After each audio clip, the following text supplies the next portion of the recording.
Hai Eventusias, selamat datang di Euphoria Talk, Connect, Engage, and Discuss.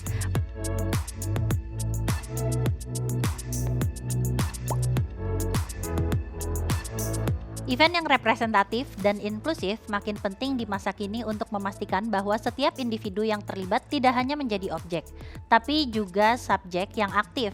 Kita perlu saling merangkul dan berkolaborasi untuk bisa mewujudkannya. Kalau kami mengundang teman-teman autis tidak bisa seharian karena mereka capek gitu ya, drain misalnya teman mental. Terus mereka lebih pengen ada satu pojok yang mereka bisa tidak ribut misalnya. Jadi kayak ada ruangan sunyi. Tiap event, tiap project, tiap program itu beda-beda gitu tantangannya, dan ya memang kita harus selalu mengasah ini kita ya, sensitivitas kita, kepekaan kita gitu. Di Euphoria Talk kali ini kita akan bahas topik berkarya, berdaya bersama, membangun event yang representatif bagi semua. Kepekaan tuh harus selalu selalu di-adjust terus gitu kan, karena kalau kita akan ngobrol dan dapat pro tips dari teman-teman disabilitas dan GESI spesialis untuk membangun event yang representatif dan inklusif. Bareng aku hari ini Sylvia Boneta, atau kalian bisa panggil aku Sibo, co-founder dan CRO dari Euphoria Event Orchestrator. Buat teman-teman yang baru banget nonton Euphoria Talk kali ini, aku akan perkenalkan dulu ya, apa sih Euphoria Talk. Jadi Euphoria Talk ini merupakan sebuah platform yang menjadi titik temu banyak orang untuk bisa bertukar ide, gagasan, dan pengalaman. Banyak hal gitu ya tentang isu sosial, lingkungan, atau apapun yang memang lagi hangat dibicarakan di masyarakat, baik itu di Indonesia maupun secara global. Nah, mungkin ada teman-teman di sini yang ketinggalan Euphoria Talk sebelumnya. Jangan sedih, kalian bisa lihat di YouTube-nya Euphoria Event, atau kalian bisa lihat di Instagram-nya @euphoriaevent gitu. Oke, teman-teman, hari ini Euphoria udah kedatangan tamu lagi di rumah kita yang sederhana ini. Jadi aku akan panggilkan gitu ya. Aku akan sambut, di sini ada dua kakak-kakak yang keren, ada Kak Fani dan Kak Dila. Halo Kak. Halo. Seneng banget, gimana Kak tadi perjalanannya ke kantor Euphoria? Lancar sih, alhamdulillah lancar ya. Kak Fani? Lancar. Aman ya Kak? Lancar. Walaupun Jakarta mungkin lagi panas. Benar, lagi panas banget. Lagi panas banget, benar. Lagi kayak panas. AC pun kayak nggak ngaruh gitu Iya bener, mungkin teman-teman di rumah juga ngerasain gitu ya. Tapi ya udah nggak apa-apa, demi teman-teman yang ada di rumah kita siap untuk sharing pengalaman kali ya Kak. Nah mungkin teman-teman juga penasaran gitu ya, pengen kenal lebih dekat sama Kak Fani, Kak Dila, dan kebetulan aku juga baru pertama kali ketemu sama kakak-kakak. Jadi mungkin ceritain dulu kali ya Kak, kesibukannya apa nih Kak Fani dan Kak Dila. Mungkin kita pengen kenal lebih dekat nih Kak sama kakak-kakak. Mungkin dari Kak Dila boleh? Oke, terima kasih Kak Sibo dan teman-teman Euphoria atas undangannya. Dan juga teman-teman yang ada di rumah, perkenalkan nama saya Dila. Saya saat ini bekerja sebagai Gender Equality and Social Inclusion Specialist di Humanis. Tapi saya khusus untuk di Project Fokus. Jadi Project Fokus itu adalah sebuah proyek untuk pemberdayaan masyarakat pesisir dan nelayan. Itu kerja kita lebih banyak di Jawa Tengah, jadi di pesisir utara Jawa Tengah, dan saya di situ sebagai GESI spesialis. Nah kalau untuk kesibukan sehari-hari sih ya bekerja, mengurus anak, Sudah pasti. Ya, sudah pasti. Tapi memang aku kurang lebih memang sudah sekitar 10 tahun ya bekerja untuk isu-isu kesetaraan gender, inklusi sosial dan perlindungan anak sih mostly. Gitu. Menarik banget ya teman-teman. Jadi mungkin nanti kita akan banyak ngulik ya Kak Dila tentang kesibukannya Kak Dila selama ini gitu. Lalu ada Kak Fani. Nah Kak Fani aku sempat baca kalau Kak Fani ini seorang entrepreneur juga gitu ya, dan memiliki platform Alun Jiva ya, yang memang kaitannya terkait dengan disabilitas. Mungkin Kak Fani bisa cerita gitu. Ya, jadi halo teman-teman Euphoria. Jadi perkenalkan, aku Fani Evrita, co-founder dari Alun Jiva Indonesia, dan aku juga seorang disabilitas fisik.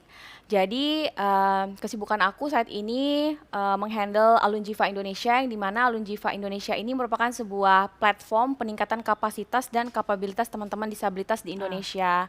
Jadi memang program-program kami banyak yang bertujuan untuk peningkatan skill set teman-teman disabilitas di Indonesia.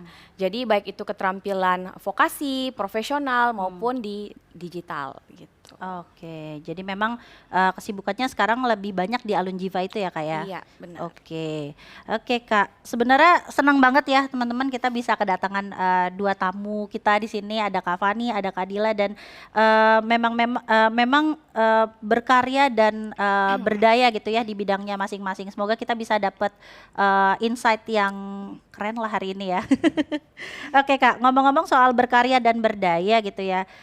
Ngobrol kita hari ini kan topiknya memang tentang berkarya, berdaya bersama, membangun event yang representatif bagi semua begitu. Nah, sebagai orang yang memang bekerja di industri event, memang aku sendiri tuh punya keresahan dan catatan gitu Kak. Sebetulnya aku dan tim Euphoria gitu ya, biasanya kita tuh selalu ngerasa ini event yang kita buat itu cukup representatif nggak ya, cukup inklusif nggak ya gitu. Jadi ada tuh hal-hal yang pertanyaan-pertanyaan itu gitu. Makanya kita juga mengundang kakak-kakak di sini biar memberikan masukan, saran ataupun insight-nya gitu. Tapi sebelum itu Kak, boleh nggak sih ceritain sedikit terkait dengan pengalaman, baik itu misal Kak Fani datang ke sebuah event atau Kak Dila menjadi supervisor atau ya supervise gitu ya, supervise sebuah project gitu ya, tentang event yang representatif tuh seperti apa sih Kak, dan ya lebih ke memorable experience sih ya, mau itu positif atau negatif. Mungkin Kak Fani dulu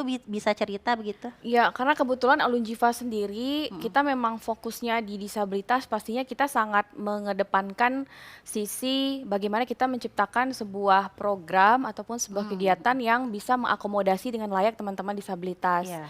Jadi yang paling memorable kalau misalnya kita mengadakan sebuah event, pastinya kita itu selalu mengadakan need assessment dulu. Nah, need assessment ini sebenarnya untuk mengukur ekspektasi kedua belah pihak sih. Biasanya walaupun aku disabilitas fisik, tapi kan kita setiap program kita terbuka buat seluruh jenis disabilitas.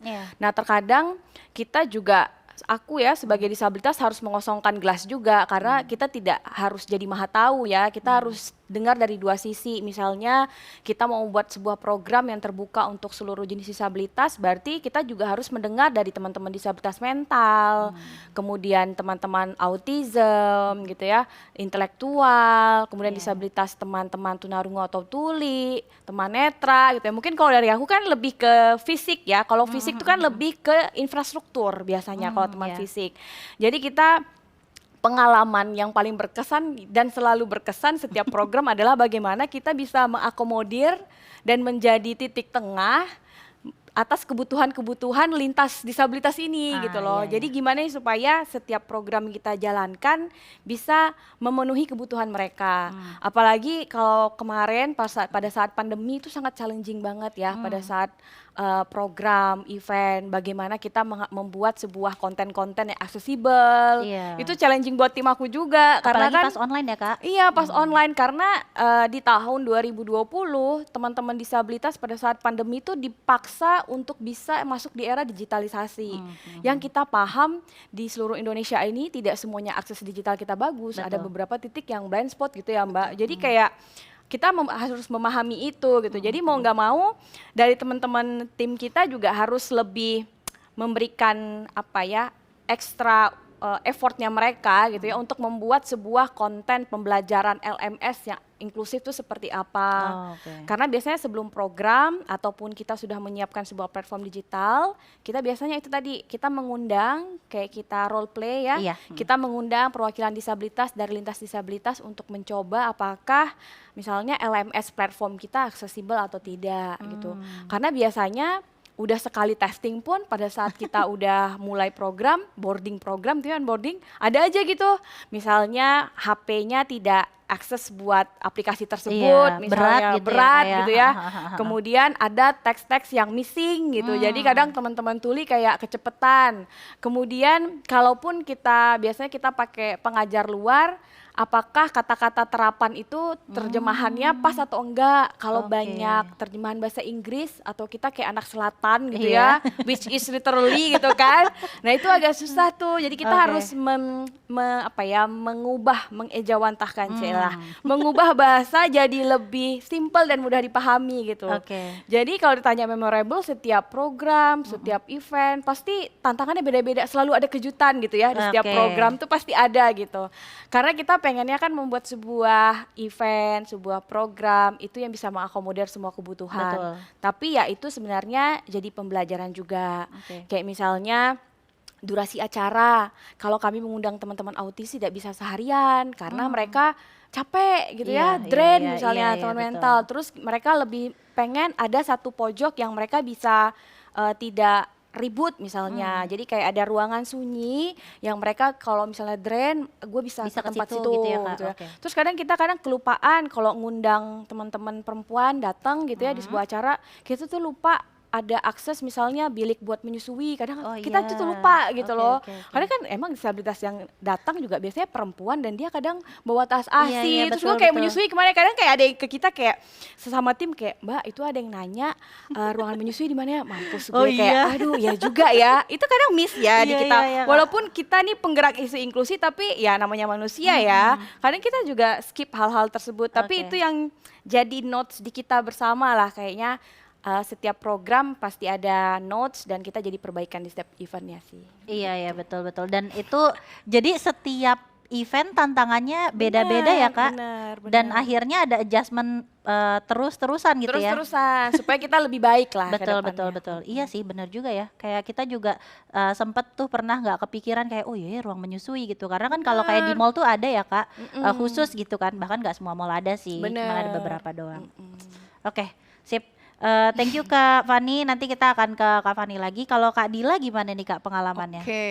Kalau dari aku kayaknya mirip-mirip ya sama Kak Fani bahwa tiap event, tiap project, tiap program itu beda-beda gitu tantangannya dan ya memang kita harus selalu mengasah ini kita ya, sensitivitas kita, kepekaan kita gitu. Yang pertama mungkin dari yang paling simpel aja sih gitu bahwa di beberapa event yang aku lihat gitu ya atau aku hadiri itu masih ada aja ini sesimpel representasi atau komposisi dari panelis misalnya narasumber itu yang semua laki gitu ya atau misalnya ya gitulah nggak ada perwakilan dari misalnya ngomongin isu lingkungan gitu tapi nggak ngundang representasi perempuan nggak ngundang representasi grassroots gitu ya jadi nanti representasi atau kepentingan mereka juga nggak terwakilkan gitu.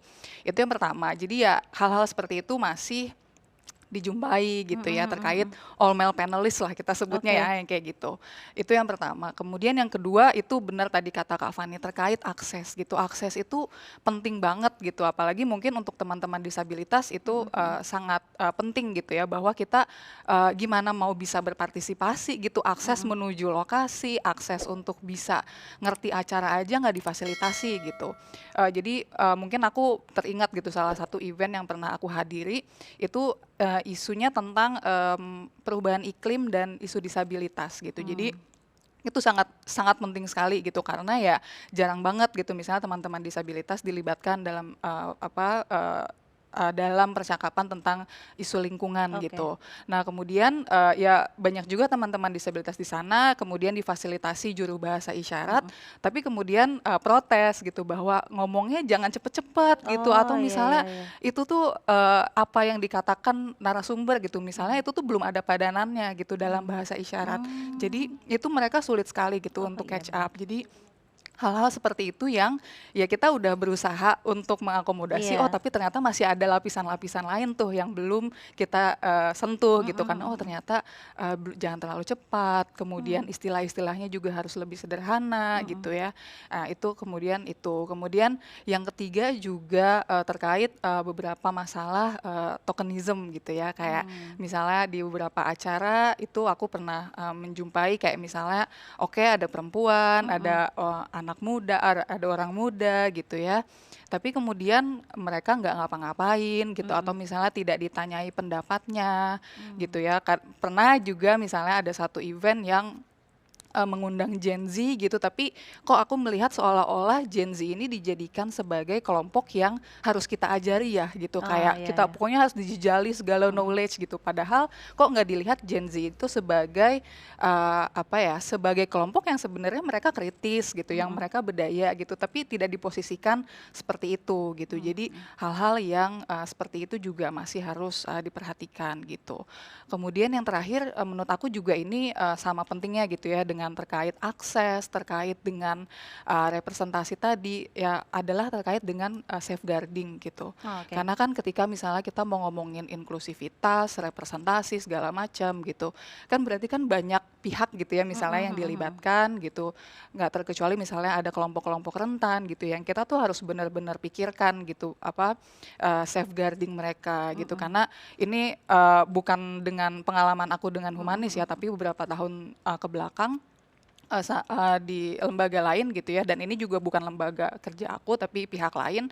Waktu itu kita mau menyelenggarakan webinar gitu ya, kemudian si pihak ini tuh bilang gitu, boleh nggak ya di webinar nanti kita undang penyintas perkawinan anak Oke. untuk ngasih testimoni di hadapan publik.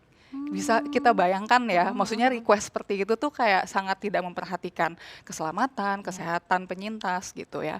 Jadi itu sih hal-hal seperti itu yang sebenarnya harus masuk di dalam aspek-aspek ketika kita ingin berbicara tentang event yang inklusif dan representatif gitu.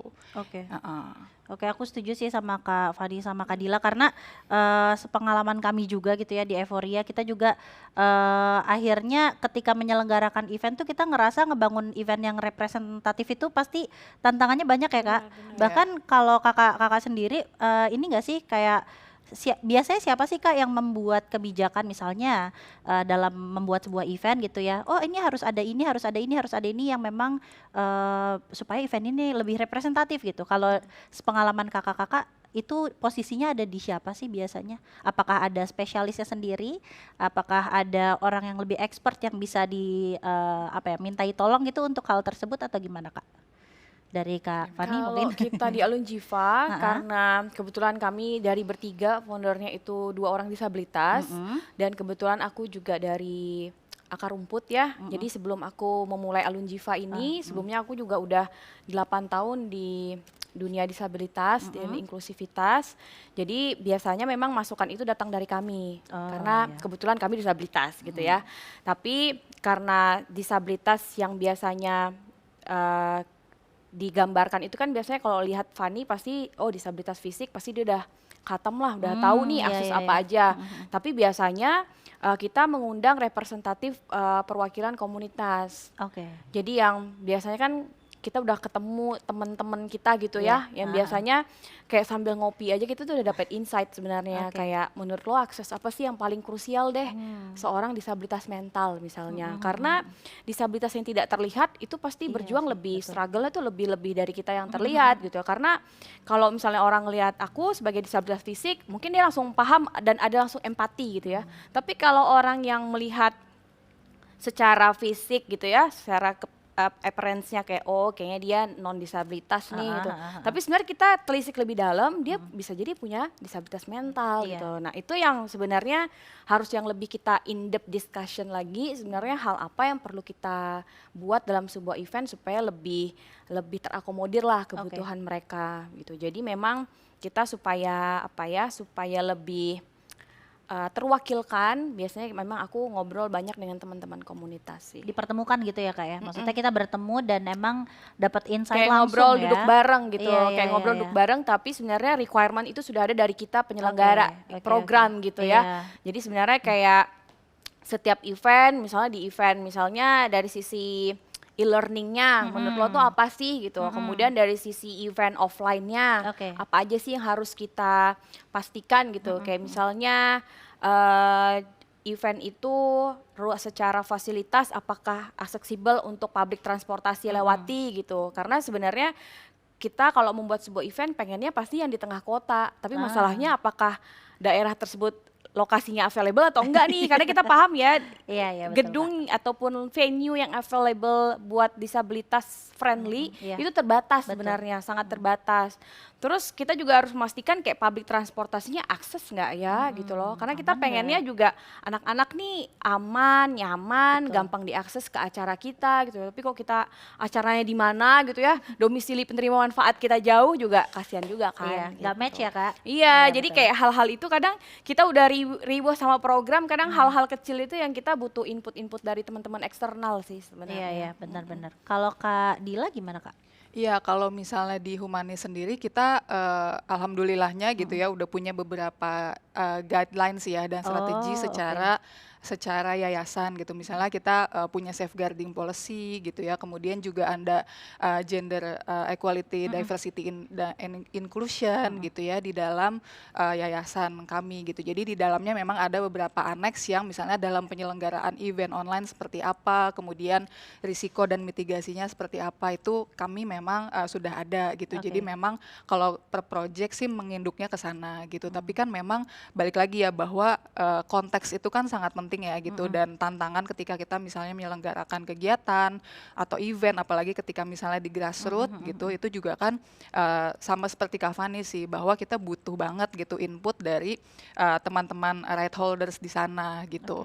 Kayak contohnya mungkin misalnya beberapa waktu lalu kurang lebih di akhir 2023 itu ada salah satu mitra kami yang menyelenggarakan kegiatan training gitu ya di Oke. desa dan itu memang banyak yang hadir itu adalah perempuan gitu. Nah ya kami berupaya untuk bisa menyesuaikan gitu ya dengan mereka bisanya misalnya jam 9 gitu setelah misalnya beres-beres rumah dan sebagainya. Oke mulai jam 9 kemudian juga banyak yang saat itu bawa anak gitu ya yang bolak-balik sambil ngemong gitu. Iya. Jadi ya oke gitu. Maksudnya kita juga paham gitu situasi tersebut. Kemudian di akhir-akhir nih kayak ibu-ibunya tuh udah mulai restless nih kayak kapan ya selesai ini udah waktunya pulang nih masak gitu yang Oke, kayak gitu oke. loh. Jadi ya memang harus selalu ada apa ya adjustment sih dari Penyesuaian kita ya penyesuaian gitu bahwa kita paham ini udah waktunya pulang ya udah jadi tadinya jam 5 gitu tapi kayak setengah 4 jam 4 ya udah oke kita wrap up gitu jadi ya hal-hal seperti itu memang harus selalu kita terbuka sih Iya. untuk adjustment gitu ya. Kepekaan ya Kak? Betul. Kepekaan tuh harus selalu apa ya, selalu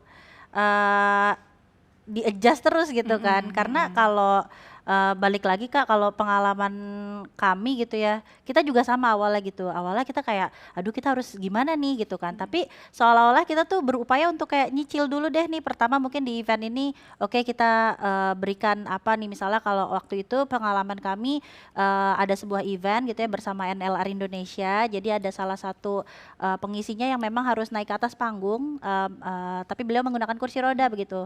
Sementara di hotel tidak menyediakan Rem. iya rem. Akhirnya mau nggak mau kita membuatnya kan Kak. Jadi kita membuatnya karena supaya pengisi acara ini bisa naik ke atas panggung gitu. Dan memang benar sih berasa banget kitanya juga belajar terus jadinya begitu.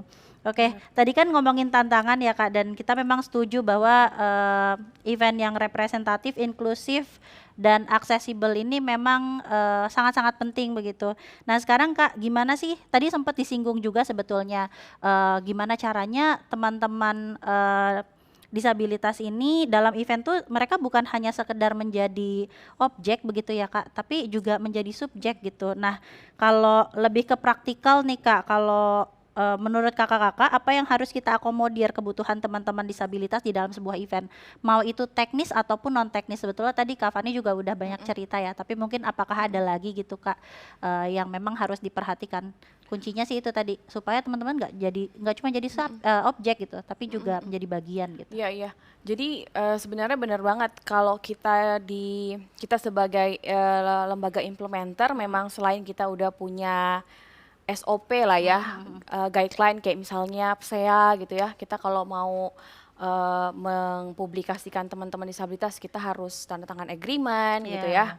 Jadi dia juga memahami bahwa ketika mengikuti sebuah program pasti ada publikasi kayak gitu-gitu tuh kita sangat sangat strict banget memang.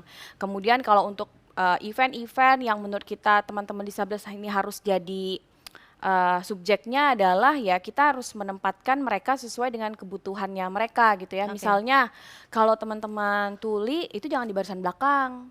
Mereka harus di row depan misalnya gitu. Terus aku juga pernah kita studi banding ke Opera House di Sydney gitu. Mereka tuh sampai menyediakan row buat kursi roda supaya orang-orang disabilitas ini posisinya itu tidak terhalangi dan pas untuk bisa menikmati acara gitu. Jadi hal-hal itu yang sebenarnya diperlukan gitu loh. Karena ketika kita menyiapkan sebuah akses yang aksesibel, kadang nggak cuma teman disabilitas doang yang bisa menggunakan kan. Ibu hamil bisa, lansia juga bisa gitu. Jadi pas kita lihat di negara lain kayak oh ya juga ya kalau aku duduk di sini sebagai kursi roda, akses dari pintu masuk dekat, posisi aku menghadap panggung tuh pas gitu loh. Jadi teman disabilitas kalau misalnya mereka membayar sebuah event itu kayak ya memang mereka tuh layak untuk mendapatkan acara tersebut. Mereka udah membayar berarti mereka harus dapat fasilitas itu dong gitu loh. Jangan sampai kayak terbuka buat disabilitas tapi duduknya di belakang gitu ya karena dekat pintu keluar belakang gitu. Karena yang pintu belakang aksesibel Mbak, ada liftnya gitu. Tapi nggak di belakang juga Bo gitu ya. Jadi itu hal-hal yang menurut kita ya itu tadi kita harus punya empati ya. Jadi kita juga selain kita punya guideline patokan, kita kan juga harus lihat secara teknis mana yang menurut kita, yaitu tadi adjust, mana yang bisa kita adjust supaya anak-anak ini lebih nyaman. Kayak teman tunanetra, kita tuh kalau teman-teman tunanetra nggak usah paling depan, kan dia yang penting dengar. Yang penting akses suaranya itu bagus, sound system kita dalam suatu lingkungan tuh bagus. Terus kalau teman daksa berarti kita harus kosongkan row-nya, kursinya harus ditarik dan lebih leluasa supaya mereka manuver kursi rodanya lebih enak ya? Misalnya gitu. Itu lebih ke teknis banget lah ya, yang biasanya kita persiapkan buat teman-teman disabilitas. Jadi kalau teman tuli pastinya kita dekat dengan juru bahasa isyaratnya. Kemudian dia duduk di row depan gitu ya, dan juga teman-teman disabilitas itu biasanya kalau kita hybrid berarti kan ada layar itu di LED-nya, ada juru bahasa isyaratnya juga. Nah kalau kita biasanya di lapangan tidak semua kenyataannya, tidak semua teman disabilitas tunarungu atau tuli ini bisa menggunakan bahasa isyarat. Tidak semua, apalagi hard of hearing karena dia tidak disabilitas dari lahir. Jadi dia pernah mendengar. Nah jadi biasanya ya itu tadi kita dengar masukan. Mbak, gue nggak bisa bahasa isyarat. Waduh, gimana nih gitu ya? Karena sepemahaman anak tim gue misalnya, tim media gue, Mbak, gue taunya kan harus pakai bahasa isyarat. Selesai ini masalah. Berarti harus ada apa? Note taker. Ada lagi teks di bawah gitu ya. Ya itu sebenarnya kalau kita dari sisi anak media udah ada JBI, ada teks lagi Mbak. Enggak ini Mbak, enggak clean gitu Mbak video gue Mbak, tapi itu akses Bo, gue bilang gitu ya.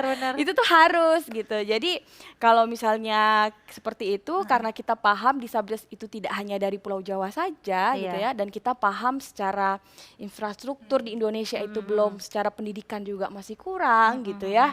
Jadi kita mau nggak mau ya memang memahami nggak semua orang bisa bahasa isyarat loh. Dan bahasa isyarat di Indonesia itu kan unik, tidak seperti Amerika. Correct me if I'm wrong ya teman-teman, nanti mungkin bisa di kolom komen atau apa gitu ya. Gitu ya. Jadi kalau di Indonesia kan setiap pulau bahasa isyaratnya beda-beda, kayak adat budaya. Karena kan kalau bahasa isyarat itu budaya gitu ya, bahasa isyarat mereka. Jadi aku ke Pontianak beda, aku ke Jogja tuh beda gitu ya. Jadi itu yang kadang menghambat mereka ketika ada satu e-learning yang ada bahasa isyaratnya, misalnya ada yang belum bisa bahasa isyarat Indonesia secara baku, mau nggak mau dia udah berpatokannya dengan teks karena semua orang pasti bisa baca logikanya. Oh ya udah, berarti kita selain ada isyarat kita wajib pakai teks gitu. Jadi memang we must put more effort, tapi ya itu namanya inklusif kan, berarti semua orang harus bisa masuk di dalam sebuah acara gitu. Sama kayak tadi padanan bahasa ya Kak ya. Maksudnya ada juga ya Kak yang mungkin bahasa terjemahan itu loh yang kadang kayak susah gitu loh. Kadang kalau jadi makanya biasanya kalau kita acara juru bahasa isyarat tuh udah megang tor duluan. Atau misalnya gue punya speech gitu ya, speech siapa gitu ya, kita kasih ke juru bahasa isyaratnya supaya dia baca duluan. Jadi misalnya secara substansi, waduh substansi nih apa lagi ya biasanya gitu ya. Jadi dia tuh membuat sebuah kata yang mungkin lebih simpel yang bisa gampang diterima gitu loh. Jadi mereka udah ada mitigasi resiko gitu ya. Jadi udah tahu nih, oh kalau ini bahasa ini gue ini deh supaya anak-anak gue paham nih gitu. Menyambung dari itu Kak, tapi kalau misalnya kayak tadi nih misalnya ada yang teman tungan tuli tapi memang tidak dari lahir, berarti kan tidak menguasai bahasa isyarat begitu ya. Ada yang menguasai, ada yang enggak Ada yang lah. tidak menguasai, ada yang menguasai, ada yang tidak. Nah, Ya. kalau misalnya tidak tapi di pas di tempat gitu Kak baru konfirmasi, pernah nggak Kak ada pengalaman seperti itu? Biasanya ada. Tapi biasanya teman-teman ini sesama teman-teman hard of hearing, teman Oke. disabilitas tuli, mereka yang ngasih solusi juga. Karena sekarang kan udah di era digital, aplikasi itu udah banyak, Mbak. Jadi Iya, ada iya, kalau iya. teman tunanetra itu kan text to speech, ya. Jadi kalau di handphone kita kan udah canggih-canggih nih ya. Jadi kalau di bagian setting kita klik aksesibilitas, handphone kita tuh bisa ngomong kalau kita pencet apa layarnya. Oke. Itu buat teman tunanetra, Oke. gitu ya. Nah kalau buat teman tuli itu ada aplikasi yang mengubah speech to text. Oke. Jadi kita ngomong apa, mengubahlah menjadi tulisan. Nah biasanya teman-teman tuli kalau kayak gitu dia mau duduknya dekat-dekat speaker supaya suaranya jelas, Jelas gitu loh, ya, iya. supaya masuk di device-nya dia. Oh gitu. iya, iya, iya. Jadi itu kayak last option kita kalau udah urgency gitu ya. Ada teman-teman yang memang memerlukan aplikasi tersebut, tetapi di era digital sekarang teman-teman disabilitas sudah banyak adaptif dengan Iya, iya. teknologi kok. Jadi Bahkan memang tadi ngasih solusi ya Kak? iya, sesama mereka gitu ngasih Iya, iya, solusi iya, gitu. benar, benar, benar. Karena biasanya solusi itu kan datang dari kita sebagai disabilitasnya, bukan orang yang punya event orang Iya, awamnya gitu loh. betul. Makanya itu gunanya kita mengundang mereka duduk satu meja gitu Iya. ya, diskusi, apa nih kebutuhan lo, misalnya gitu. Lebih pas ya, Mm-mm. masukannya juga lebih pas, lebih nyampe gitu, kayak oh ya emang kurangnya di sini ya kita sediakan yang itu. Ya, kalau misalnya Takutnya aku kan- nggak bisa nyediain ini, Ah, ah. apa ya plan B-nya ya gitu Iya, loh. iya, iya. Oke, oke, oke. Jadi itu tadi ada tips teman-teman dari Kak Fani. Pakai aplikasi ya. Silakan cari aplikasinya. Iya. Karena kita MOM juga kadang pakai itu cuy. Kan kadang Ah, kalau iya, kita iya. meeting kan kadang lupa ya. Betul. Jadi kita kayak side by side gitu loh laptop kita. Jadi supaya MOM kita nggak repot gitu ya. Udah ada ketik duluan, tinggal kita rapiin gitu. Kalau ada yang loh. gampang ngapain yang susah. Iya, benar, benar. Oke, thank you Kak Fani. Kalau Kak Dila gimana? Oke, mungkin mirip-mirip ya, tapi kalau misalnya dari sebelum event lah misalnya ya, tadi ya kayak needs assessment gitu Iya. Kak. Misalnya untuk kegiatan-kegiatan yang kecil gitu ya, nggak melibatkan ratusan ribuan orang, aku biasanya kalau misalnya training atau workshop gitu, biasanya aku nyebar kuesioner dulu ke peserta Oh, yang di awal konfirmasi ya? untuk hadir gitu ya. Nah, kuesioner itu biasanya nanya nih kebutuhannya apa gitu kan, siapa tahu ada ibu menyusui gitu kan. Nah, akses juga sebenarnya terkait dengan waktu gitu ya dan lokasi sebenarnya. Kayak tadi tuh misalnya ada ibu-ibu yang udah harus masak nih untuk pulang gitu. Iya, Nah, iya. itu juga penting gitu ya untuk kita perhatikan. Kemudian lokasi tadi ya transportasi publik Iya. di tengah kota dan sebagainya gitu ya. Kemudian terkait dengan surat undangan gitu ya, TOR atau misalnya publikasi gitu-gitu itu juga penting tuh untuk diperhatikan gitu ya. Kayak misalnya jangankan saya aja gitu ya, misalnya itu tuh pusing kalau misalnya baca tulisan yang kecil-kecil, Iya, yang nggak betul sih, kontras iya. gitu ya, yang warnanya banyak itu tuh pusing gitu. Fontnya aneh. Fontnya aneh gitu. Jadi ya Keriting iya, pula. yang gitu tuh itu menyulitkan Iya, gitu iya, ya iya, untuk betul, betul. kita gitu. Kemudian juga ya tadi akses gitu ya, kemudian juga terkait dengan kuesioner tadi ya. Nah, itu juga penting yang kuesioner bahwa bukan cuma misalnya nanya kebutuhan untuk aksesibilitas, tapi juga untuk kita paham komposisi pesertanya seperti apa gitu ya, untuk komposisi gendernya, usianya, kemudian domisilinya gitu, Iya. itu juga penting untuk diperhatikan gitu. Nah, untuk misalnya saat event gitu ya, kita penuhi kebutuhannya gitu ya, misalnya tadi ada yang butuh ruang laktasi gitu Iya. ya, ada yang butuh JBI, ada yang misalnya butuh kadang-kadang misalnya kalau mengundang teman-teman dari luar Jakarta gitu ya, yang misalnya sehari-harinya pakai bahasa daerah itu juga kadang suka menyulitkan mereka gitu. Jadi kadang-kadang suka ada pendamping yang kayak Oh, gitu-gitu. iya. Nah, kemudian juga nah ini juga aku pernah misalnya pengalaman konteksnya bukan event sih, tapi waktu itu penelitian gitu Iya. ya. Terus salah satu penelitinya itu baru melahirkan Oke. gitu. Tapi dia harus pergi ke daerah pelosok gitu ya, Aduh. 10 hari gitu. Jadi gimana solusinya? Ya kita harus fasilitasi gitu. Oke, mbaknya, anaknya kita fasilitasi tiketnya, penginapannya gitu ya. Karena biasanya kan kalau keluar daerah tuh sekamar berdua gitu. Enggak nih, kita fasilitasi sekamar sendiri gitu. Boleh bawa pengasuh yang kayak gitu-gitu. Jadi itu juga salah satu hal yang bisa kita perhatikan gitu Iya. ya, terkait dengan akses, lagi-lagi terkait dengan akses.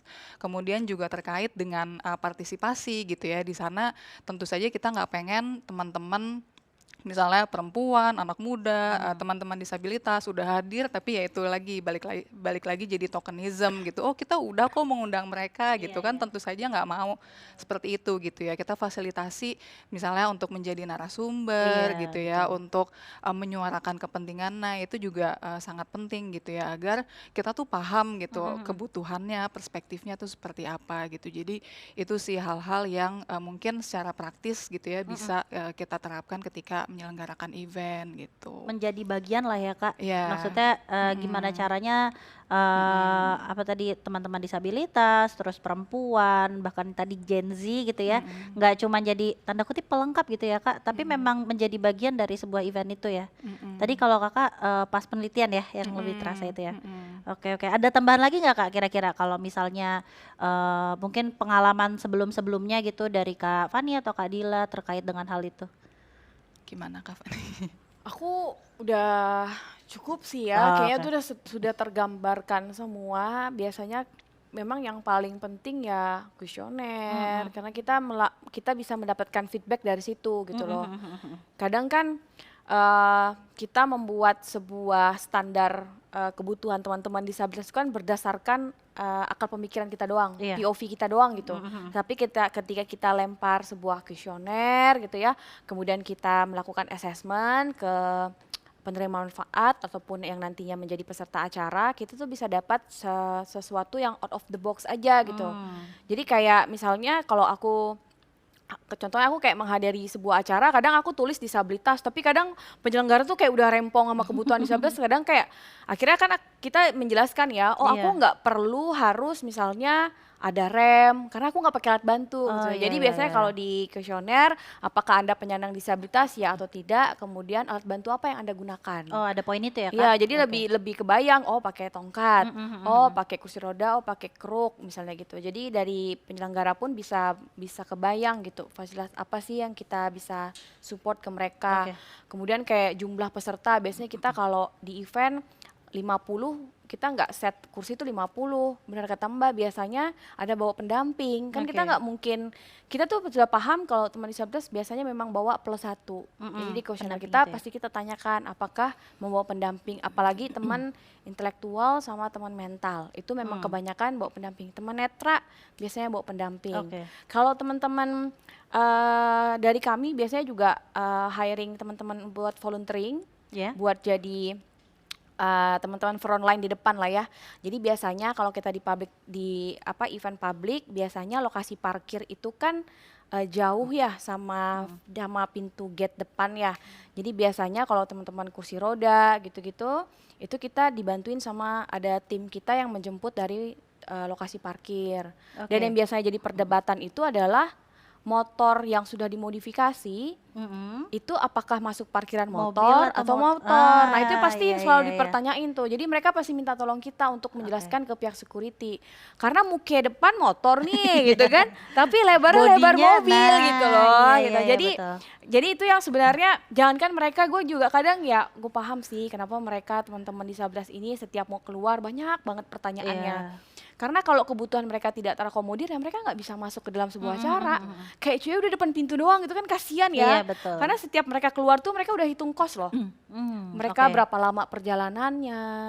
Kalau misalnya terdekat itu ada alfa atau enggak. Jadi kalau misalnya gue bisa neduh, kalau misalnya kebutuhan gue bisa beli di situ. Sedetail itu gitu.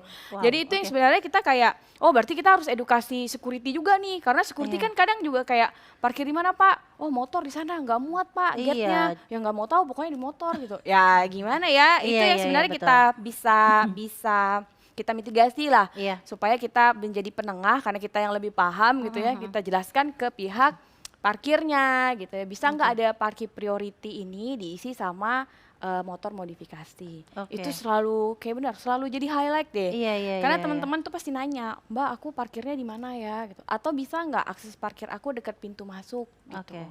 Tapi itu kan kita kembalikan ke manajemen Betul. tempat ya gitu.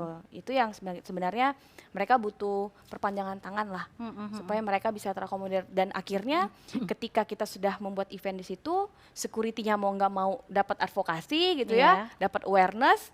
Pas teman disabilitas datang lagi ke situ udah nggak didiskriminasi gitu, udah tahu udah harus tahu bersikap nih, seperti apa ya. Bapak silahkan parkir di sana Pak gitu. Jadi memang seperti Euphoria ini menurut aku ya bisa menjadi apa ya, menjadi penyambung suara teman-teman juga. Kalau misalnya kan semakin banyak event inklusif untuk meningkatkan raising awareness tentang disabilitas itu semakin Semakin mudah, tinggi. Iya, semakin tinggi betul, gitu loh. betul. Jadi memang nggak bisa kita disabilitas kerja sendiri gitu loh. Kita mesti pentahelix memang harus kerja bareng. Iya, gitu. betul. Mungkin jangan-jangan teman-teman yang nonton ini pun penasaran gitu loh Kak, gimana sih caranya untuk membuat event itu tetap ramah sama Betul. teman-teman Apalagi disabilitas. kayak acara-acara kampus kan. Betul. Nah, itu betul sih Kak, Itu karena kudu dicek juga iya, gitu betul, kan. betul. Kadang terbuka buat disabilitas, tapi venue lu tangga semua gitu ya, gimana teman disabilitas Iya, kalian iya, mau iya. masuk gitu loh. Betul. Terus kalau misalnya teman disabilitas juga mau datang sebuah acara, dia tuh pasti ngecek juga kan aksesibilitasnya ada atau enggak.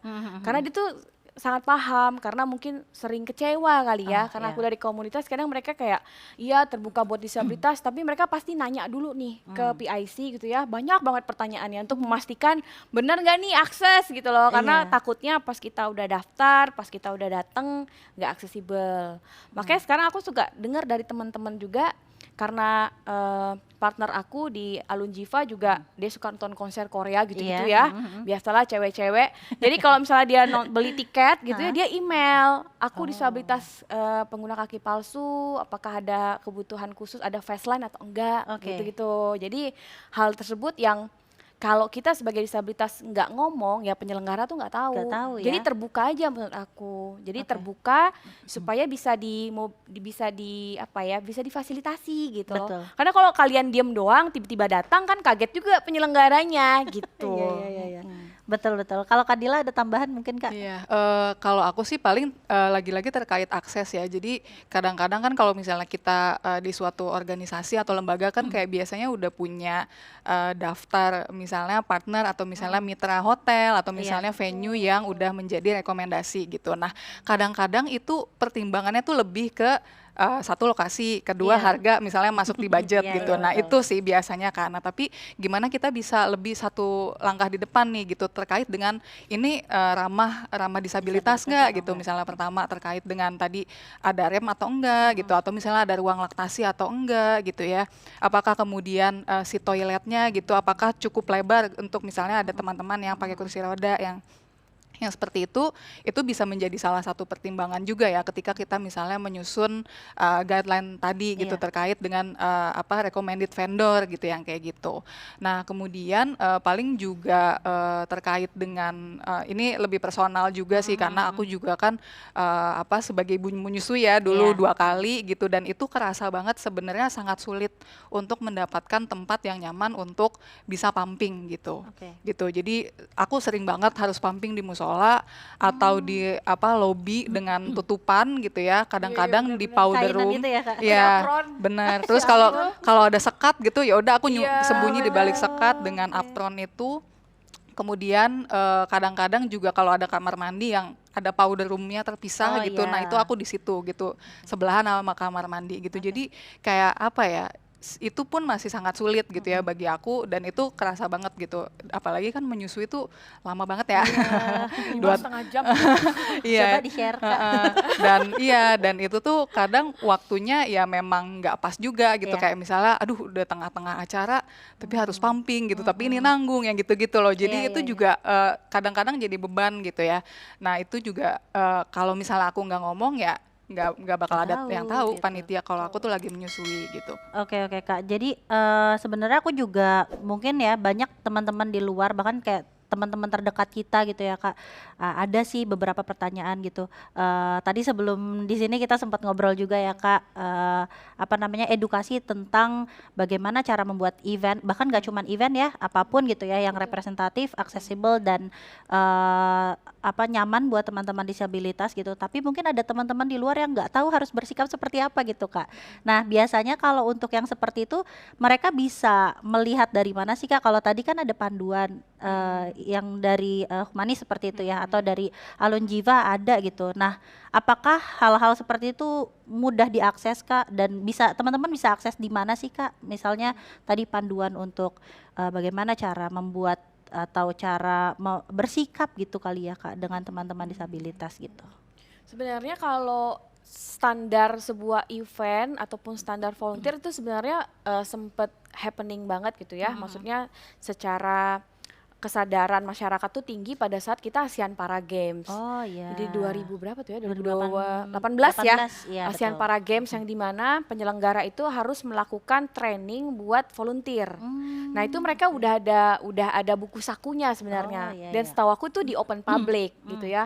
Jadi bagaimana teman-teman volunteer ini bisa menghandle lintas disabilitas, karena mereka juga selain yang nonton pasti disabilitas, pastinya atletnya kan pasti Atletnya, disabilitas iya, gitu ya. betul. Bagaimana cara mendorong kursi roda gitu ya. Betul. Bagaimana cara melakukan komunikasi sama teman-teman disabilitas, itu sebenarnya udah ada buku sakunya. Mungkin teman-teman bisa cek juga ya di Google. Nah selain itu juga di platformnya Alun Jiva, di websitenya kita setaraberdaya.com itu juga bisa diakses juga. Sebenarnya kita juga sempat sharing-sharing karena itu bentuknya konten-konten sebenarnya. Kalau misalnya standar dari sisi perusahaannya itu kita ada, tapi biasanya kita tidak open public gitu ya. iya. Jadi memang setiap lembaga itu punya standar tertentu apa yang harus mereka lakukan untuk membuat sebuah event program yang tidak diskriminatif, pro gender gitu-gitu. Itu sebenarnya udah ada standarnya.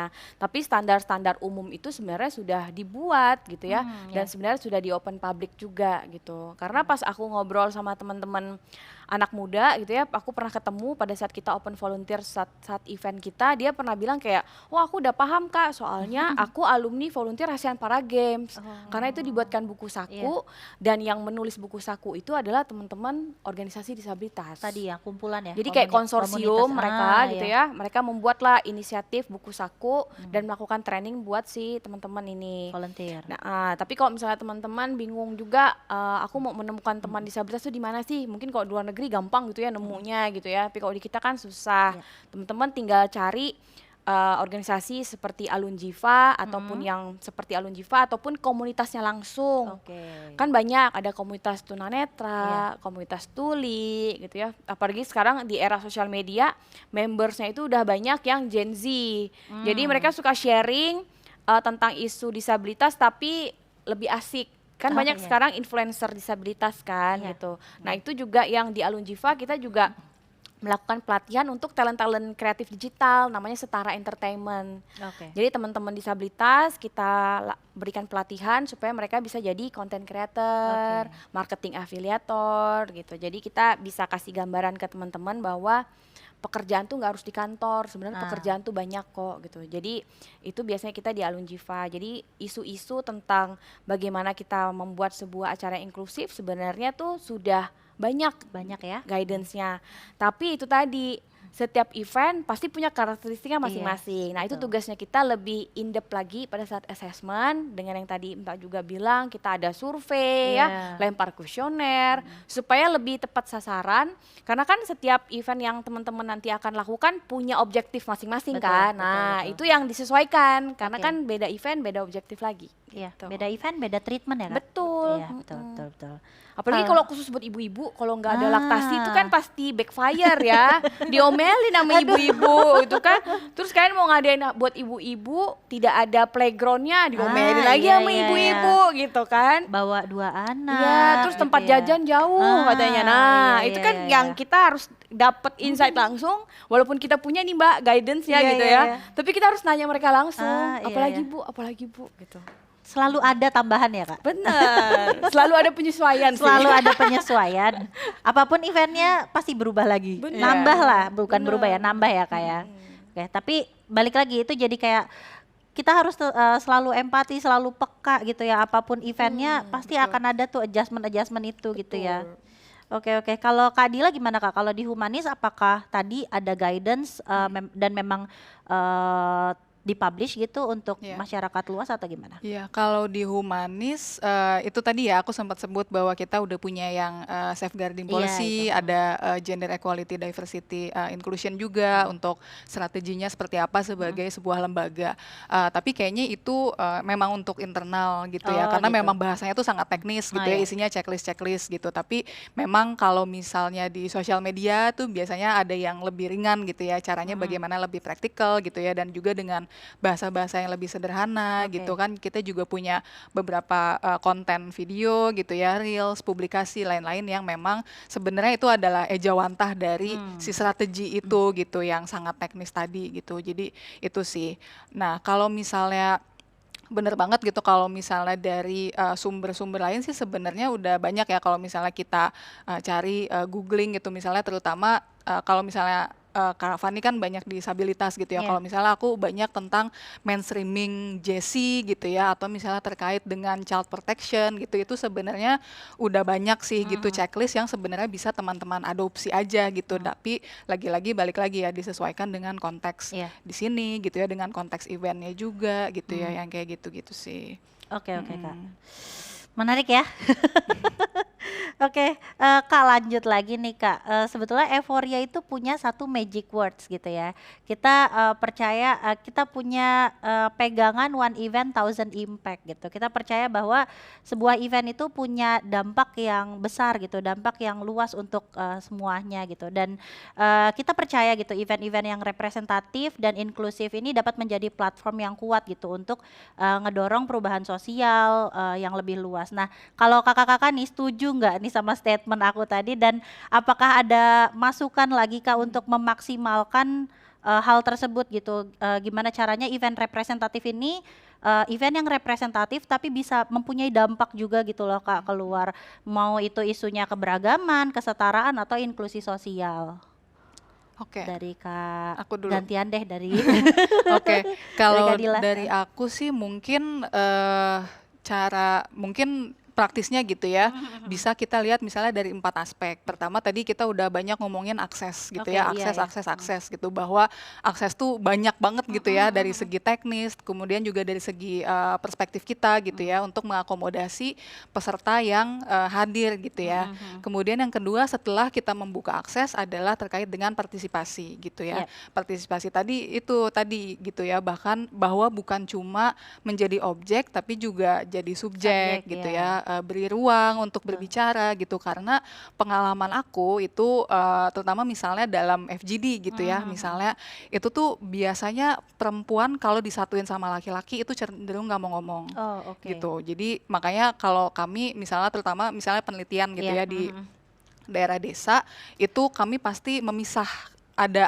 yang campur, ada Iya. yang dipisah khusus kelompok perempuan, agar biasanya ya gitulah, kan kita tahu ya apa, ngerasa bahwa nggak punya knowledge lah atau Iya. apa ya gitu, atau misalnya segan berbicara depan laki-laki, makanya kita fasilitasi gitu dengan melakukan FGD terpisah. Nah, itu salah satu cara kita agar bisa meningkatkan partisipasi perempuan gitu ya, bukan cuma hadir gitu ya, tapi juga kita pengen tahu gitu pengalaman perempuan apa, kemudian masukan mereka apa gitu ya, agar ya kita juga bisa menyesuaikan gitu ya dengan kebutuhan-kebutuhannya, agar misalnya advokasinya juga lebih tepat sasaran gitu ya. Itu kedua. Kemudian yang ketiga terkait dengan kontrol gitu ya. Sudah ada akses, sudah berpartisipasi. Kemudian yang ketiga adalah kontrol gitu ya. Apakah ketika misalnya perempuan berpartisipasi, kepentingannya kita ambil nggak nih gitu, atau cuma jadi angin lalu aja gitu, atau misalnya kita beri kesempatan nggak nih perempuan untuk jadi fasilitator gitu ya, atau misalnya menjadi menempati posisi leadership gitu ya, misalnya di dalam event tersebut. Atau misalnya punya pengambilan keputusan nggak, misalnya dalam penyelenggaraan kegiatan mau kayak apa sih gitu ya.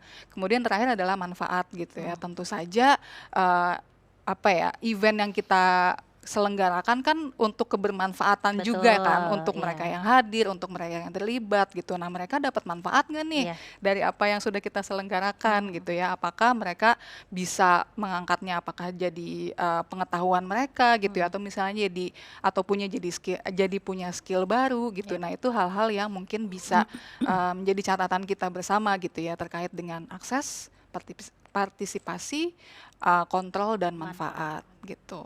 Oke, ada 4 ya teman-teman.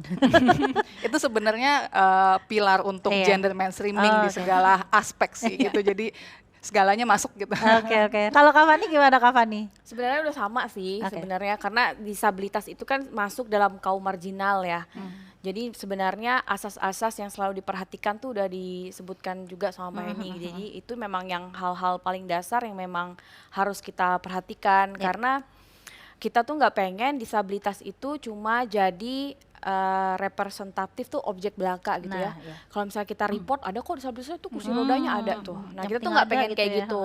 Makanya kita memang selalu mengadakan pre dan post survei untuk melihat kepuasan nih. Gue puas sih, tapi kan kita nggak tahu ya penerimaan manfaat gue puas nggak nih Iya, gitu kan. betul. Dan biasanya kita juga pada saat post survei itu bukan kita implementer, jadi kita meng-hiring kayak enumerator eksternal yang supaya dia lebih objektif gitu loh. Oke. Kalau kan subjektif, karena aku tahu Iya. misalnya, oh nih anak suka bolos nih pas kelas gue misalnya gitu ya. Oh, tapi kan sebenarnya kita harus dengar dari dua sisi. Apa Betul. dia bolos itu apakah urusan domestiknya yang banyak, kemudian mungkin dia tantangan di rumah bebannya ganda. Iya, Itu yang sebenarnya nah, kita iya. kita harus cek kembali Betul. gitu loh. Karena disabilitas perempuan punya anak itu sangat sulit mereka untuk bisa mendapatkan aktualisasi diri di sebuah program sih. Karena aku tuh punya ini cerita mungkin Iya. ya, punya program UMKM di Solo. Ya itu tadi, Mbak, kan kegiatan kita Sabtu Minggu nih offline dari jam 9 pagi sampai jam 5 sore. Oke. Bisa nggak aku pulang duluan ya, anak aku belum makan gitu ya. Terus kayak, bisa nggak Mbak aku agak telat soalnya urusan domestik saya belum. Karena perempuan itu harus masak sebelum pergi, iya, ya kan? iya. Harus mandiin anak Anak, dulu, betul. suami mah mandi cus pergi gitu ya. Maaf ya bapak-bapak ya, mungkin ada yang berbeda yang nonton di sini gitu ya. Tapi kebanyakan seperti pas kita ngobrol sama ibu-ibu tuh kayak, gue kayak aduh buat program khusus perempuan gini-gini amat ya. Gue bilang kayak kadang berkaca juga, kok Bu capek banget jadi ibu. Iya, saya siang tuh ngantar dagangan dulu, baru saya mampir ke pelatihan Neng gitu. Iya, iya, Aduh, terus kadang kita ada sesi mentoring, udah ada jamnya gitu ya. Tiba-tiba ibunya, Mbak saya harus jemput anak saya dulu nih ke sekolah. Kita kayak ya mau nggak mau kita kan harus menyesuaikan Betul, sama ibunya, betul. bukan maunya kita Betul, ya. betul. Jadi kita ya itu tadi harus lebih empati dan lebih menyesuaikan, walaupun kita punya guideline kita nggak bisa saklek Iya, ya. Kita harus ngelihat lagi kondisi di lapangan seperti Betul. apa. Kadang kan kalau tim aku karena kita punya timeline ya, jadi kayak nggak bisa Mbak, timelinenya tuh minggu ini udah kelar gitu ya, anak-anak lapangan nih, nggak bisa, Iya. kita harus lihat dulu penerimaan manfaat kita seperti apa gitu. Jadi hal-hal itu yang membuat kita menjadi apa ya, notes dan reminder juga bahwa barrier teman-teman disabilitas dan terbiasanya mereka menjadi objek itu memang sudah terbukti gitu loh, memang ada di lingkungan kita gitu loh. Karena aku juga lahir dan dibesarkan di keluarga yang tidak ada satupun disabilitas, jadi sangat apa ya, sangat tidak ada diskriminasi lah di keluarga. Oke. Tetapi ketika kita masuk lingkungan sosial gitu ya, itu sangat diskriminasi itu tuh ada gitu, karena kita paham perempuan gitu ya, kemudian dia disabilitas. Iya. Belum lagi kalau ada yang hamil, nah itu yang sebenarnya karakteristik tiap penerima manfaat yang kita harus cek kembali sih. Ya. Kadang ada juga perempuan disabilitas single parent, ada lagi. Karena kita nggak bisa pungkiri disabilitas itu pasti erat dengan kekerasan, Iya. disabilitas lagi gitu ya. Iya, iya. Makanya kita biasanya kalau pendampingan ke kantor-kantor, kalau ada teman-teman disabilitas tuli ataupun hard of hearing, kita tuh sangat memperhatikan adjustment SOP. Oke. Kalau mereka kerja di lingkungan tertutup, mereka kan nggak bisa teriak. Nah, Oh, apa yang harus iya, iya, dilakukan iya, iya. gitu. Jadi guideline tersebut, SOP tersebut yang kita nih yang mengerti menjadi penyambung lidah mereka gitu ya, menjembatani supaya kebutuhan mereka tuh terakomodir gitu. Dan supaya tidak ada jarak lah gitu. Jadi lebih clear gitu sebagai SOP. Jadi memang standar yang udah disebut Maheni tadi itu memang menjadi pilar setiap program-program isu diversity inclusion sih gitu Kuncian ya. Kak? Iya, asas keterbukaan, ya tidak ada transparansi tadi, kemudian tidak ada abuse. Kadang kan kita secara tidak sadar, kadang itu implementernya abuse juga, ada celah untuk abuse juga. Karena kita sudah terbiasa dengan hal tersebut gitu loh. Jadi kadang kita kayak mengeneral satu kejadian aja gitu, yaitu kita butuh itu tadi, butuh pihak-pihak eksternal supaya kita tuh refreshment kembali gitu loh. Karena kan kita udah setiap hari ketemu ya, jadi kadang kayak Mbak ini ada ibu-ibu dia harus ngantar anaknya, kadang kayak fasil aku tuh kayak enggak Mbak itu banyak alasan aja dia. Kadang kan kita kayak harus enggak lalu cek dulu gitu loh, karena kita nggak bisa skeptis untuk hal-hal tersebut gitu loh, karena mungkin mereka sudah terbiasa berhadapan di lapangan ya Mbak gitu. Tapi, beda ya Kak? Tapi kita yang misalnya kita yang di pihak di tim manajemen gitu ya, itu ya tugas kita sih buat cross check kembali sebenarnya flow yang udah dilakukan sama tim kita tuh udah benar atau belum gitu. Karena kita nggak bisa 100% kasih ke tim juga gitu, walaupun karena kan ya itu tadi adjustment itu yang kita harus refresh terus sih gitu. Kayak banyak Mbak ceritanya nih. Iya ya, ini banyak. Harus buka berapa dulu gitu.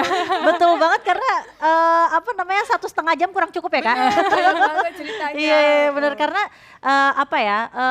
pertanyaan-pertanyaan di aku pribadi juga jadi kayak kejawab gitu loh Kak, kayak beberapa kan aku juga masih bingung dan masih kayak ini kayak gimana sih baiknya kayak gitu, dan saking serunya kita nggak terasa nih teman-teman udah mau sampai ujung gitu ya. Tapi sebelum itu Kak, aku punya satu pertanyaan terakhir, karena tadi juga Kakak menyinggung masalah kayak pihak ketiga gitu atau ada assessment di akhir gitu. Nah aku penasaran apakah ada tolak ukur gitu Kak, misalnya kita sudah membuat event yang representatif, kita inklusif, aksesibel, tapi ada nggak sih Kak tools atau misalnya satu hal lah gitu ya yang memang bisa menjadi tolak ukur, oh nih event inklusif nih, oh nih event representatif gitu, tanpa maksudnya cuma asumsi gitu loh Kak, gitu.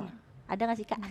Kalau di kita itu kita pastinya pakai post survey tadi. Pakai post survey. Kita pre dan post untuk melihat karena sebenarnya seperti yang sebenarnya Mbak Heni itu udah jawab tadi, 4 pilar itu menjadi standar setiap kita mengadakan sebuah event ataupun sebuah program. Apakah ada manfaatnya, apakah ada aksesnya. Nah dari 4 pilar tersebut biasanya kita breakdown ke dalam pertanyaan-pertanyaan yang dimana pertanyaan tersebut lebih spesifik tetapi substansial gitu loh. Misalnya apakah lokasi dari rumah kamu ke tempat lokasi pelatihan akses transportasi publik atau tidak?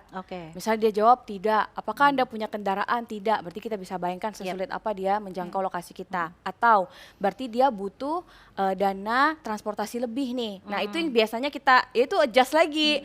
Karena biasanya setiap program saya ada dana transportasi buat teman-teman yang lokasinya jauh gitu. Nah berarti dia harus ada substitusi silang dari hasil itu. Jadi memang pre dan post survey itu kita lakukan dari standar-standar tadi, kita buat pertanyaan yang lebih teknis dan lebih spesifik supaya kita bisa menilai sebelum program dan sesudah apa yang mereka dapatkan dari event yang kita lakukan, manfaatnya apa, kemudian feedbacknya apa. Gitu. Betul. Jadi sesimpel itu aja sih Mbak. Jadi kita pasti kayak setiap event, ini ada barcode, lo scan, itu ada link survei, silahkan diisi. Kemudian kita tidak harus menyertakan nama misalnya, supaya lebih aman gitu. Kadang kita juga kalau di kita tidak menyebutkan gender, gue nggak masalah gitu. Yang penting suaranya masuk gitu ya. Yang penting ada nih, kamu masukannya apa? Masukan, saran, masuk benar, masukan, saran. Jadi kita lebih ke safe space-nya mereka aja gitu. Jadi kalau mau mengadakan pengaduan, misalnya ada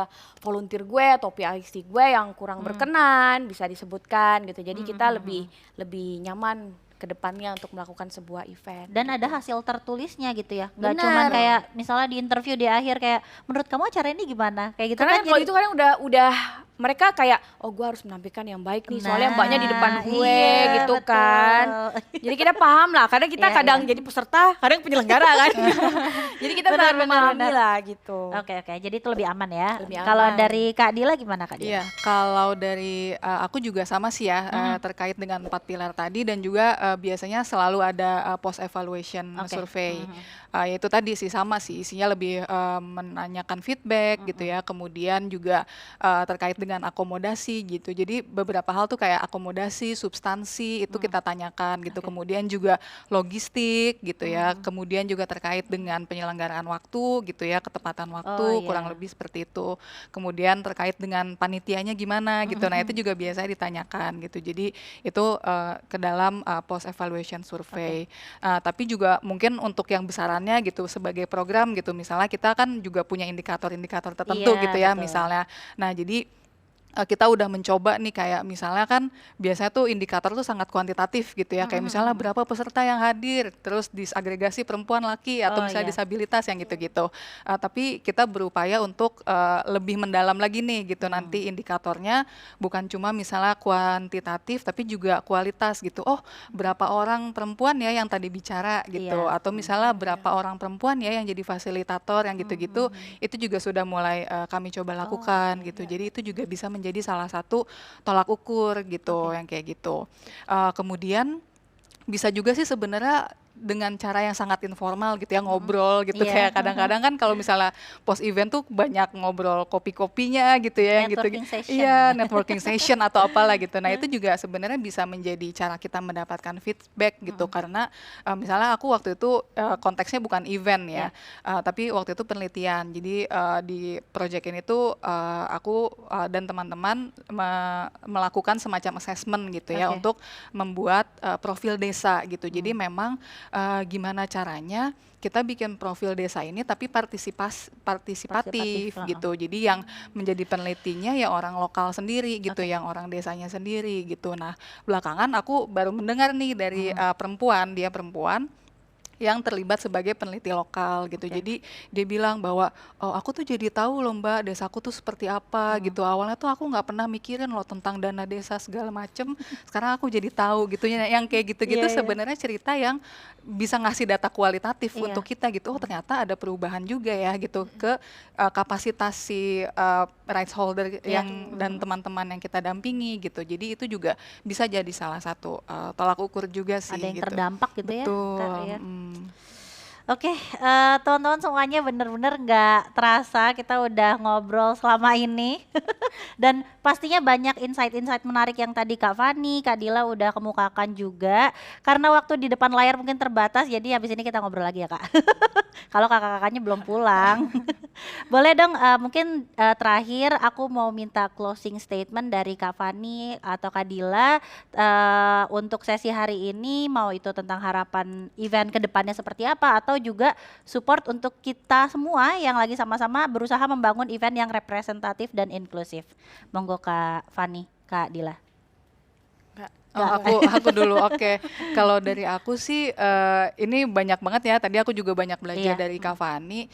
Tapi menurut aku sih ya paling kembali lagi ya gitu bahwa tahap awal yang mesti kita lakukan gitu ya ketika ingin membuat event yang inklusif, representatif, tentu saja akses gitu ya. Iya. Pertama akses.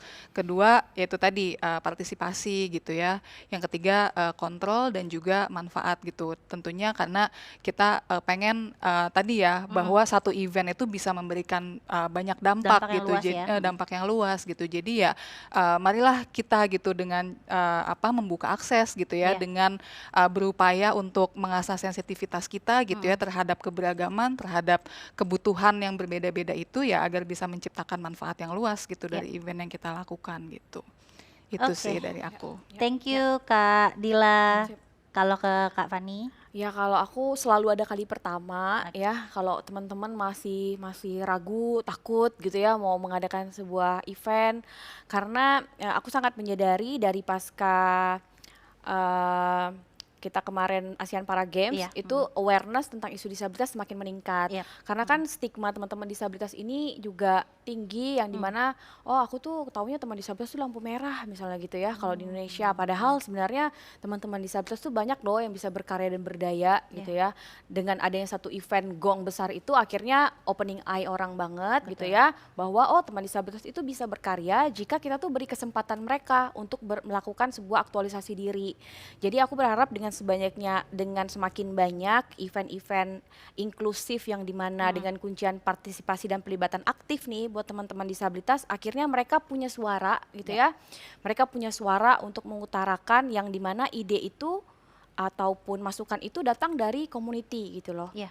Karena jatuhnya kan teman-teman disabilitas ini yang paling mengerti komunitas mereka gitu. Jadi semakin banyak mereka dilibatkan ya akhirnya teman-teman ini bisa hadir di sebuah event yang sangat inklusif dan representatif juga. Jadi teman-teman nggak cuma diundang buat difoto ada representatif disabilitas, kita jangan sampai seperti itu.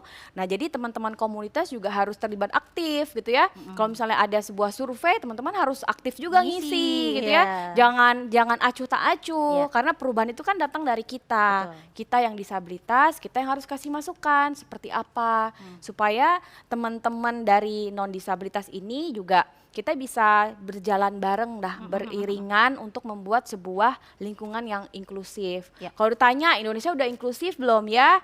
Kita dibilang sudah juga belum. Tapi kita sudah mengarah ke arah lebih baik lah. Karena dulu aku kuliah kayaknya masih kata cacat gitu ya, baru lulus masih kata cacat. Sekarang itu orang udah mulai mengerti isu disabilitas gitu ya. Udah bilang teman disabilitas bukan teman cacat. Jadi itu yang sebenarnya kita perlukan, kita kerja bareng nih dari teman-teman media, penyelenggara acara, NGO, community, pemerintah. Kudu jalan bareng dengan misinya masing-masing, dengan caranya masing-masing. Jadi marilah kita berkontribusi bersama sih. Gitu. Oke. Thank you banget Kak Fani, Kak Dila, aku akan nge-wrap up dikit. Jadi semoga kedepannya banyak ya Kak event-event yang lebih representatif, inklusif dan aksesibel buat teman-teman semuanya, nggak cuman teman-teman non disabilitas tapi juga untuk teman-teman disabilitas begitu ya. Dan kita juga berharap kedepannya tuh semuanya makin aware gitu, empatinya makin tinggi gitu ke semua yang ada di lingkungan kita. Dan event itu juga kan tentang kolaborasi banyak pihak. Untuk membangun event yang inklusif dan representatif tadi kita perlu kolaborasi, kerja bareng sesuai dengan passion kita masing-masing. Yang penting tujuannya sama ya Kak, dan bermanfaat buat semuanya. Thank you semuanya Eventusias yang sudah nonton dan dengerin Euphoria Talk sampai dengan selesai. Thank you juga buat Kak Fani, Kak Dila sudah mau datang ke sini sharing-sharing sama kita semuanya, insightful banget. Dan teman-teman nanti kalau misalnya ada yang punya pertanyaan buat Kak Fani atau Kak Dila boleh langsung komen aja di bawah, nanti akan kita hubungkan ke kakak-kakak ini. Siap. Iya, thank you juga buat kolaborator kita hari ini, ada Humanis Foundation, Alun Jiwa, Digiren, dan Cuku. Eventusias dimanapun jangan lupa subscribe dan like, serta komen juga kalau misalnya kalian mau memberikan saran topik apa nih ke depannya yang memang mau dibahas di Euphoria Talk. Itu aja kali ya kakak-kakak, terima kasih banyak sekali lagi. Terima kasih juga buat Euphoria. Iya, oke, kita ketemu lagi di Euphoria Talk berikutnya. Bye. Bye.